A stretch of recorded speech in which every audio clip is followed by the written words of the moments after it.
कि लोगों को सफाई देने में अपना समय बर्बाद मत करना, क्योंकि लोग तो वही सुनते हैं जो वो सुनना चाहते हैं। यह कहानी एक सरकारी दफ्तर की, जहां के बॉस बड़े परेशान थे क्योंकि उनके कर्मचारी थे शर्मा जी, जो समय पर ऑफिस नहीं आते थे, हफ्ते में 2 या 3 दिन लेट आते थे। बाकी के एम्प्लॉइज आकर के कहते थे कि सर हम पागल हैं, वो लेट आते हैं, उन्हें आप कुछ नहीं कहते, हम थोड़ा भी लेट होते हैं आप हमें डांटने लगते हैं। शर्मा जी बड़े सीनियर थे, काफी समय से ऑफिस में थे, सब उनकी इज्जत करते थे, व्यवहार में बड़े अच्छे थे, लेकिन बॉस चाहते थे कि इनको भी समय पर ऑफिस बुलाया जाए। ये सही नहीं है जो ये कर रहे हैं। रोजाना आकर के जब भी लेट होते थे कोई कहानी सुनाते थे कि आज वो हो गया था, ये हो गया था। बॉस ने अपने सुपर बॉस से बात की, लेकिन उन्होंने कहा कोई बात नहीं शर्मा जी अच्छे इंसान है, उनको छोड़ दो, उनको कुछ मत कहो, आने दो, लेट आते। लेकिन बॉस ने ठान लिया था कि शर्मा जी को भी समय पर ऑफिस बुलाना है। बॉस ने डिसाइड कर लिया कि अगले हफ्ते में एक भी दिन अगर लेट होंगे तो एक्शन लिया जाएगा। 2-3 दिन शर्मा जी सही समय पर आए, गुरुवार के दिन शर्मा जी लेट हो गए। सब लोग ऑफिस पहुंच चुके थे, शर्मा जी का कोई अता पता नहीं था। बॉस ने चपरासी से कहा कि काम करना आ जाए, सीधे मेरे कैबिन में भेजा। शर्मा जी दौड़ते भागते पहुंचे, आधे घंटे लेट हो गए थे। चपरासी ने कहा अरे बड़े साहब बुला रहे हैं, कैबिन में जाइए। कैबिन में पहुंचे तो बॉस शर्मा जी को देखते ही बिफर पड़े, डांटने लगे कि क्या चल रहा है आप, मुझे मालूम है आप अभी जरूर कोई ना कोई परोपकार की कहानी सुनाओगे, समाज सेवा की, ये हो गया था, वो हो गया था, उसकी मदद करी, उसकी मदद करी, और क्या फर्क पड़ रहा है आपकी इन समाज सेवा की बातों से।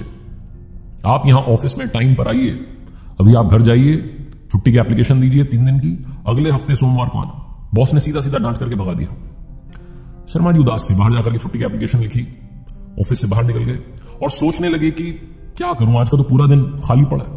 एक काम करता हूं, सुबह जिस बच्चे की वजह से लेट हो गया था, जिसे हॉस्पिटल पहुंचाया था, एक बार जाकर के देख लेता हूं क्या हुआ। उस बच्चे का एक्सीडेंट हो गया था, कहीं कुछ ज्यादा गंभीर चोट तो नहीं है, क्योंकि वही बच्चा था जिसकी मदद करने की वजह से शर्मा जी को आज डांट पड़ी थी, छुट्टी की एप्लीकेशन देनी पड़ी थी। यही सब सोचते हुए पहुंच गए अस्पताल। हॉस्पिटल में जाकर डॉक्टर से पूछा कि बच्चे के हाल क्या है। डॉक्टर ने कहा आप टाइम पर लेकर के आ गए, बच्चे की जान बच गई। और सुनिए, उस बच्चे के मम्मी पापा आए हैं, उनसे मिल लीजिए। डॉक्टर साहब शर्मा जी को लेकर के उस बच्चे के मम्मी पापा से मिलवाने गए, और जहां उस बच्चे के मम्मी पापा से शर्मा जी मिले, शॉक्ड थे, इशारों में कहने लगे सर वो आपका बेटा है। सामने शर्मा जी के बॉस खड़े थे, हाथ जोड़ करके और धन्यवाद दे रहे थे, कह रहे थे कि तुमने मेरे बच्चे की जान बचा ली, अगर तुम टाइम पर उसे हॉस्पिटल लेकर के नहीं आते, उस एक्सीडेंट की वजह से मेरे बच्चे की जान चली जाती। और बस शर्मा जी एक ही बात कहूंगा, फर्क तो पड़ता है, आपकी समाज सेवा से बहुत फर्क पड़ता है। छोटी सी कहानी है, लेकिन हम सबके लिए बहुत बड़ा मैसेज देती है। कई बार हमारे सामने भी ऐसी घटनाएं होती है, हम सोचते हैं क्या फर्क पड़ रहा है, चलो ना चलते। मदद करते चलिए, क्योंकि फर्क पड़ता है, और हम सब लोगों को मिलकर के इस दुनिया को एक अच्छी दुनिया बनाना है। इसलिए हमेशा ध्यान रखिएगा, किसी की भी मदद करें, किसी के लिए भी मुस्कान बांटें, फर्क तो पड़ता है।